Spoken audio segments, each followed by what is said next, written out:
Leadership is not about power, it's about service. And few have embodied this truth more profoundly than Umar ibn al-Khattab, the second caliph of Islam. Let me take you back to a cold, silent night in Medina, a night that teaches us the meaning of responsibility, humility, and compassion. Umar, known for his nightly patrols, often walked the streets of Medina in disguise. He believed that a true leader must understand the lives of his people. That night, the faint cries of children caught his attention. He followed the sound to a small, weathered tent on the outskirts of the city. Inside, he saw a frail woman stirring an empty pot over a weak fire.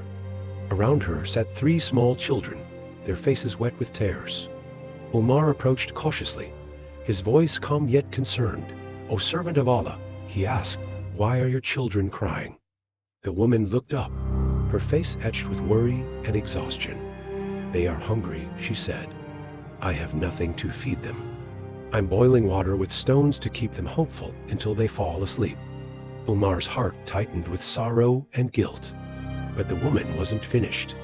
She added bitterly, "And what of Umar, the leader of the Muslims? He is responsible for us, but he does not care." She had no idea she was speaking to Umar himself. Without revealing his identity, he quietly turned and walked away. But he didn't go home. Instead, he headed straight to the public treasury. At the treasury, Umar gathered a sack of food. His servant, who had accompanied him, stepped forward. "Let me carry this for you, O commander of the faithful," but Umar refused. He looked at his servant and said, "Will you carry my burden on the day of judgment? It is I who failed her, and it is I who must answer." With the heavy sack on his back, Umar returned to the woman's tent. He set down the food and helped her prepare a meal for her children. As the pot began to boil and the aroma of food filled the air, the children's tears turned to smiles. They ate, their hunger finally satisfied. The woman watched Umar closely, moved by his kindness.